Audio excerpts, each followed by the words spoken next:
அண்ணா சீரியல்ல என்ன நடக்க போகுதுன்னு பார்க்கலாம் வாங்க வீடியோக்குள்ள போகலாம். சண்முகம் வெங்கடேஷ்க்கு பக்கத்துலேயே உட்காந்துருக்காங்க. பரணி சோல்ஜர்ல இருந்த துப்பாக்கி குண்டை எடுத்துடுறாங்க. அதுக்கப்புறம் கண்ணு முழிக்க கொஞ்சம் லேட் ஆகும், நீ அதிகமாக பேச்சு கொடுக்காதீன்னு சொல்றாங்க பரணி. இல்லை இவங்ககிட்ட சீக்கிரமா நம்ம உண்மையை தெரிஞ்சுக்கணுங்கிறாங்க. டே அதுக்காக அவனை அதிகமாக தொந்தரவு கொடுக்காத, உயிருக்கே ஆபத்தானாலும் ஆயிடும், கொஞ்சம் பொறுமையா இருங்கிறாங்க பரணி. நேரம் பொறுத்திருக்கிறாங்க சண்முகம். அதுக்கப்புறம் வெங்கடேஷ் மேல கண்ணு திறக்கிறாங்க. கண்ணு திறந்ததுமே சண்முகம் வெங்கடேஷ் கிட்ட கேட்குறாங்க, டே என்ன நடந்தது உண்மையை சொல்லுங்கிறாங்க. உன்னோட குடும்பத்தை பழிவாங்கணுங்கிறதுக்காகத்தான் வைஜெயந்தி மேடம் தான் இத்தனையும் செஞ்சதுக்கு காரணங்கிறாங்க. இதை கேட்டதும் அவங்க யாருனாலையும் நம்ப முடியல. என்ன சொல்ற, வைஜெயந்தி மேடத்துக்கு எனக்கு என்ன பகை, அவங்க இதுக்காக இப்படியெல்லாம் செய்யணுங்கிறாங்க. அது எனக்கு என்னன்னு தெரியாது. மாலதியை கொன்னதும் வைஜெயந்தி தான், என்ன கொல்ல சொன்னதும் வைஜெயந்தி தான். அவங்க தான் கல்யாண மண்டபத்தில் இருந்தாங்களே, அப்படி இருக்கும்போது மாலதியை அவங்க எப்படி கொண்டு இருப்பாங்கங்கிறாங்க. அவங்க கூடவே இருக்கானே அந்த குருவை வச்சு தான் இவங்க எல்லா வேலையும் பார்த்துட்டு இருக்காங்கன்னு சொல்றாங்க வெங்கடேஷ். இதெல்லாம் ஒன்றும் நம்புற மாதிரி இல்லையே, உண்மையை சொல்லடாங்கிறாங்க. நான் சாவ போற நிலைமையிலும் கூடவா நான் பொய்ய சொல்லுவேன் சண்முகம், சத்தியமா என்னை நம்பு, நான் சொல்றதெல்லாம் உண்மைங்கிறாங்க வெங்கடேஷ். நான் பழிவாங்கறதுக்கு தான் வைஜெயந்தி மேடம் துடிச்சுக்கிட்டு இருக்காங்க. உனக்கு அவங்களுக்கு என்ன பகை, என்ன சம்மந்தங்கிறது எனக்கு தெரியாது. ஆனா கௌதம வீராவை லவ் பண்ற மாதிரி நடிக்க வச்சு வீராவை கௌதமுக்கு கல்யாணம் பண்ணி வைக்க அவங்க தந்திரமான போட்ட திட்டம் இது. அவங்களா முறைப்படி உங்ககிட்ட பொண்ணு கேட்க வந்தாங்க. அதுக்கப்புறம் நீ ஏதோ கண்டிஷன் போட்ட, அந்த கண்டிஷனுக்கும் அவங்க சம்மதம் தெரிவிச்சதுக்கு காரணமே உன்னை பழி வாங்குறதுக்காகத்தான் கௌதமும் மளிகை கடையில் வேலைக்கு சேர்த்துனாங்க. வீராவுக்கும் கௌதமுக்கும் கல்யாணத்தை பண்ணி வச்சு வீராவை தான் வீட்டு மருமகளாக்கி அவளை வேலைக்காரியாகவும் வச்சு குடும்பத்தையே பழி வாங்கணுங்கிறது தான் வைஜெயந்தியோட திட்டம். வீராவோட நல்ல நேரமோ இல்லை உன்னோட நல்ல நேரமோ தெரியல, அவங்க கிட்ட இருந்து வீரா தப்பிச்சிட்டான்னு சொல்றாங்க வெங்கடேஷ்.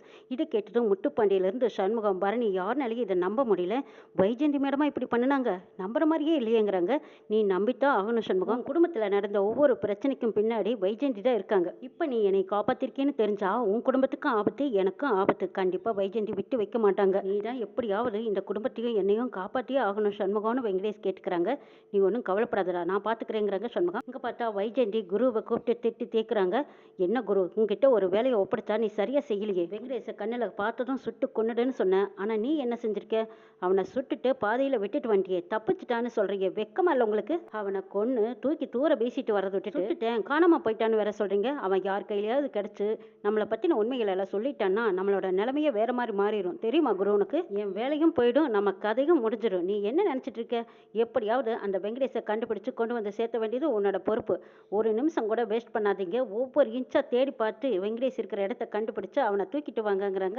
ஏரியா பக்கம் இருக்கிற ஒவ்வொரு ஹாஸ்பிட்டலா தேடி பாருங்க, ஒவ்வொரு மெடிக்கல்லையும் எந்த இடத்துல மெடிசன் அதிகமாக வாங்கியிருக்காங்க கண்டுபிடிங்க. அது யார் வந்து வாங்கினாங்க, எதுக்காக வாங்கியிருக்காங்க, என்ன பிரச்சனைங்கிறத நீங்க கேட்டு தெரிஞ்சுக்கிட்டு அதுக்கப்புறம் அந்த பக்கம் இருக்கிற ஏரியா ஃபுல்லா எங்க தங்குற இடம் இருக்கோ அந்த இடமெல்லாம் போய் பாருங்கிறாங்க வைஜெயந்தி. சரி மேடம், கூடிய சீக்கிரம் அந்த வெங்கடேஷை கண்டுபிடிச்சு கொண்டு வந்து சேர்த்துறேன்னு சொல்லிட்டு போறாங்க குரு அந்த ஏரியா பக்கமே இருக்கிற எல்லா மெடிக்கல்லையும் போய் விசாரிச்சுட்டு இருக்காங்க.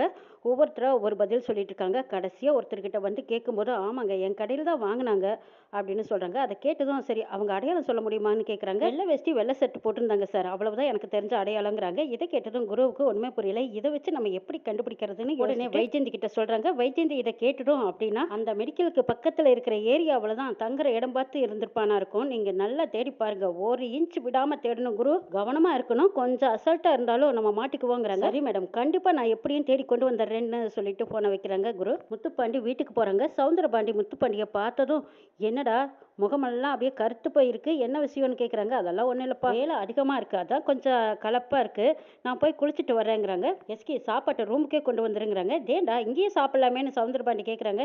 இல்லைப்பா நான் குளிச்சுட்டு நான் அங்கேயே சாப்பிட்டு ரெஸ்ட் எடுக்கணும்ன்ட்டு போகிறாங்க. என்னக்கா இவன் போகிற போக்கே சரியில்லாத மாதிரி இருக்குது, ஒருவேளை வீராவையும் சிவபாணியும் சேர்த்து வச்சிருவானோ, எச்சரிக்கையாக இருக்கணுமக்கான்னு சவுந்தரபாண்டி பாண்டியம்மா கிட்ட சொல்கிறாங்க. முத்துப்பாண்டி குளிச்சுட்டு வந்து எஸ்கி கிட்ட சாப்பாடு கேட்குறாங்க. எஸ்கி முகத்தை பார்த்ததும் என்ன மாமா, வெளியில் அவங்கெல்லாம் கேட்கும்போது கூட நானும் சாதாரணமாக நினச்சேன், ஆனால் உங்கள் முகம் இருட்டு கட்டின மாதிரி இருக்கு, ஏதோ ஒரு பிரச்சனையில் இருக்கிற மாதிரியே இருக்கே, என்னன்னு கேட்குறாங்க. எஸ்கி இவகிட்ட சொல்லலாமா வேண்டாமா, சொன்னால் பிரச்சனை ஆகிடும், சரி வேண்டாம், உண்மையை கண்டுபிடிச்சதுக்கு அப்புறம் எல்லாத்துக்கிட்டையும் சொல்லிக்கலாம்னு நினைக்கிறாங்க முத்துப்பாண்டி. அப்போ சிவபாலனை கூப்பிட்டு என்னடா சிவபாலா என்ன ஐடியாவில் இருக்க, வீரா கூட சேர்ந்து வாழணுங்கிற நினப்பு இருக்கா இல்லையான்னு கேட்குறாங்க.